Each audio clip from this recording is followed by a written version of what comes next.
kryetari i lëvizjes vetëvendosje, njëkohësisht kryeministër në detyrë, ka kërkuar që të më takoj edhe një herë para se të skadoj afati 10 ditor, që është për caktim të mandatarit të dytë, dhe pas konsultimeve që i ka brenda partisë politike që e përfaqëson, do të vi me propozim apo jo, është çështje e tyre, mirë po ne kemi detyrim kushtetues që t'i respektojmë ato afate. Pastaj nëse ka propozim për mandatar të ri, atëherë hyn në shprehje dispozita të reja kushtetuese dhe afate të reja, por megjithatë nëse nuk ka qeveri, dihen edhe ato, pastaj janë 30 deri 40 ditë për mbajtjen e zgjedhjeve. Gjykimet e gjykatës kushtetuese thonë që presidentja duhet të bëjë çmos që të evitoj zgjedhjet.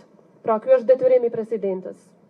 Partitë politike i kanë qëndrimet e tyre, dikush dëshiron sot, dikush nesër, dikush pas nesër të shkojnë zgjedhje, por detyrimi i presidentës është tjetër. Detyrimi i presidentës është që të bëjë çmos që të evitohen zgjedhjet. Ta detyrim duhet ta kryej në përputhje të plotë me kushtetutën.